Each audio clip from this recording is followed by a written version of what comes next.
कि हमारा जन्म दोबारा होगा। तो भगवान ही कहते हैं कौन लोग हैं जो जन्म दोबारा लेना चाहते हैं?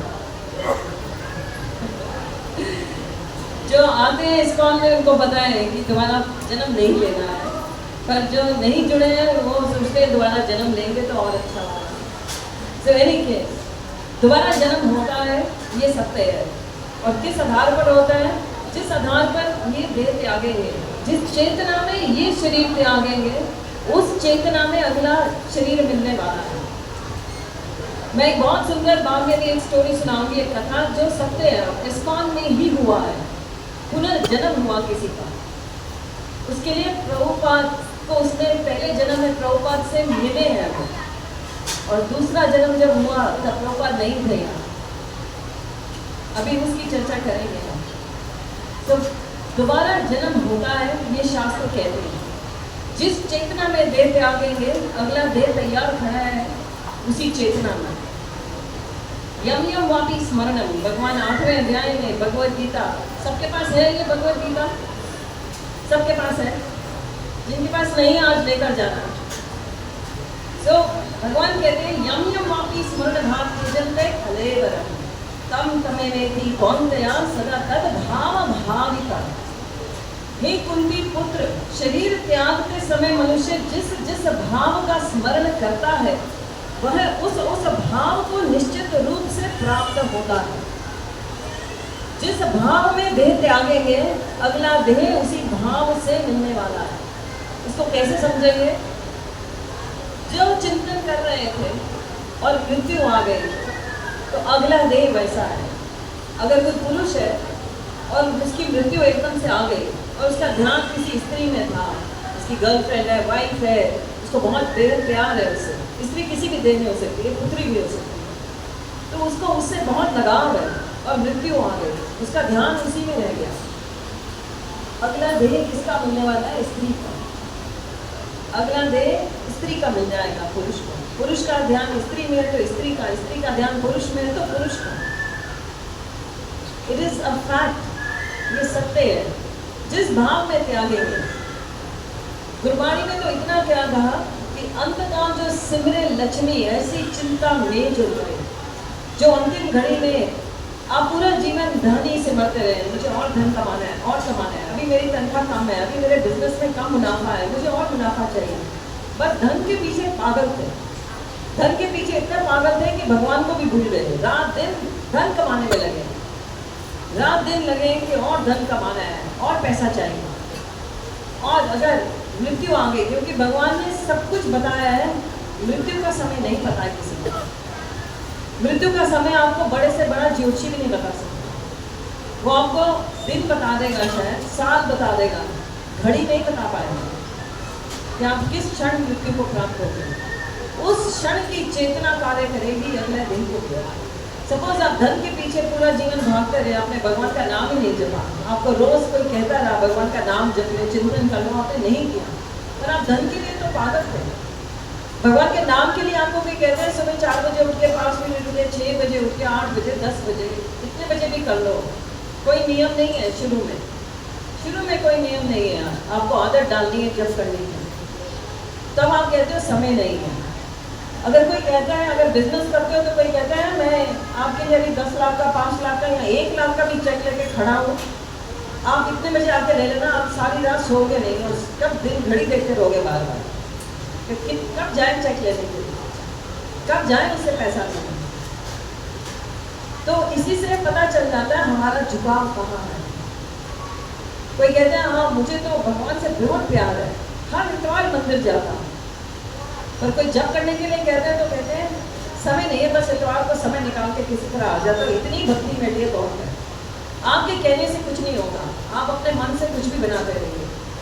इसीलिए भगवान ने समय किसी को नहीं बताया कि वो मृत्यु को कब प्राप्त होगा, और भगवान ने कह दिया कि अंतिम समय में मुझे याद रखना। अंतकाल नारायण स्मृति, कहते हैं अंतकाल में नारायण की स्मृति होगी तो मेरे पास आओगे, मुक्त हो जाओगे इस संसार से, नहीं तो यहीं फंसे रहोगे। और किसी को बताऊंगा नहीं तुम्हारी अंतिम घड़ी कब है। तो इसका अर्थ क्या है?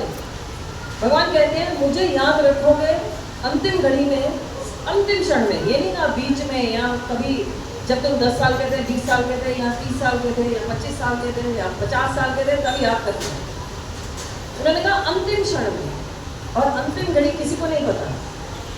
बच्चा भी जा सकता है संसार से, ये नहीं कि बच्चों की मृत्यु नहीं होती है, बच्चे भी चले जाते हैं, नौजवान भी चले जाते हैं, बूढ़े भी चले जाते हैं। बूढ़े को तो जाना ही जाना है, कुछ समय बाकी है उनका, तो 10-20 साल, मैक्सिमम 70-80 साल, यही आयु है। तो हमें अंतिम घड़ी पता नहीं, और भगवान कहते हैं जो अंतिम घड़ी में याद करेगा वही मेरे पास आएगा। जाना सबको भगवान के पास है, कोई नहीं चाहता नरक जाए, सब चाहते हैं मुक्ति मिले संसार से। और भगवान अंतिम घड़ी बताते नहीं, इसका क्या अर्थ है, कौन बताएगा, इसका क्या मतलब है, भगवान क्या चाहते हैं, क्या इच्छा है भगवान की। कोई ट्राई करेगा, कोई बताना चाहता है? Oh the girl at the back, yes get up. क्या चाहते हैं भगवान हमसे? एक मिनट, वो पीछे उत्तर दे रही है एक मिनट, आपसे पूछती हूँ। Yes, very intelligent. भगवान चाहते हैं हम हर समय उन्हें याद रखें, कभी भूलें नहीं। आप कहोगे फिर तो हमें अपना सब काम छोड़ देना चाहिए और मंदिर में ही रहेंगे माला लेकर? नहीं, भगवान ने चेतना मांगी है, आपका सबकॉन्शियस लेवल। सबकॉन्शियस लेवल हमारा मन से बना हुआ है, हमारा मन है, भगवान ने हमारा मन मांगा है। आप सारे काम करिए दुनिया के, पर मन भगवान को देना पड़ेगा। इसके बड़े सारे उदाहरण आते हैं शास्त्रों में।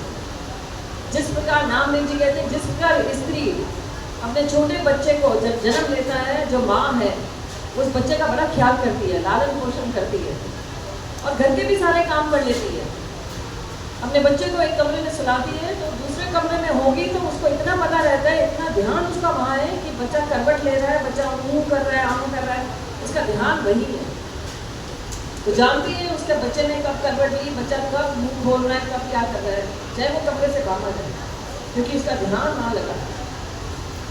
ऐसे ही एक उदाहरण और आता है पुराने जमाने में, जहाँ अभी भी गांव में आज भी जहाँ जल कुएं से भर के लाना पड़ता है, तो स्त्रियां सर पर 6-6 मटके रख कर जाती हैं जल भरने, और जब वापस लौटती हैं एक मटके पे दूसरा मटका सब जल से भरे हुए, और सब सहेलियां आपस में बातें करती हैं, पर एक भी बूंद छलकती नहीं है मटकों से। क्यों नहीं छलकती है? क्योंकि बातें तो वो आपस में कर रही हैं, हंसी खेल भी कर रही हैं, मजाक कर रही हैं, गीत गा रही हैं, पर ध्यान मटकों में है। ऐसे ही भगवान चाहते हैं इस संसार में रहे, पर ध्यान भगवान में रहे। यहाँ सारे काम करते रहे हम, पर भगवान को कभी ना भूले। तो इसीलिए शास्त्र कहते हैं यम यम वापी स्मरणम। तो यहाँ पर कह रहे हैं भगवत गीता में, जैसी चेतना में देह त्याग हो गए, अगला देह तैयार है। और यहाँ गुरबाणी कहती है कि अंतकाल जो सिमरे लक्ष्मी, आप पूरा जीवन पैसे के पीछे भागते रहे और मृत्यु आ गई, अचानक से ही सामने मृत्यु खड़ी हो गई, उसने आत्मा को निकाल दिया देह से, और आप स्मरण कर रहे थे और धन और धन और धन चाहिए था, अभी तो और कमाना था, और मेरा आज इस बार तो और इंक्रीमेंट चाहिए था। मैं अगला देह कौन सा तैयार खड़ा है? सर्प योनि मरवा, सांप की योनि तैयार करनी। सांप हमेशा धन में कहाँ होता है? खजानों में। जहाँ खजाने होते हैं वहाँ सांप जरूर होते हैं। जहाँ बहुत सारा धन होगा, जहाँ आजकल तो लॉकर्स है, जो पुराने जमाने की बात है, जहाँ धन स्टोर किया जाता था। आज भी आप देखोगे साउथ इंडिया में ऐसे बड़े बड़े मंदिर हैं जहाँ पर धन के नीचे तहखाने भरे हुए हैं, और एक तहखाना तो अभी खुला नहीं है एक मंदिर का, जहाँ पर नाग पाश लॉक लगा है, मंत्रों से खुलेगा, जहाँ नाग पाश, नाग का पाश है, मतलब नाग में लपेटा हुआ है इस दरवाजा। तो कहने का भाव है कि सर्प योनि मनवा लौट, अंतकाल जो सिमरे, जो अंतकाल में अपने बच्चों में ध्यान रखते हैं, अर्थात पूरा जीवन बच्चों के पीछे ही भागते हैं। अभी बच्चे छोटे हैं, बच्चे बड़े होंगे तो हमें जप करने का समय नहीं है, बस बच्चों के आगे पीछे भाग रहे हैं। अभी बच्चों को पाल रहे हैं, बच्चों को भी भगवान का नाम नहीं दे रहे, ना खुद ले रहे, क्योंकि समय नहीं है, पर ध्यान सारा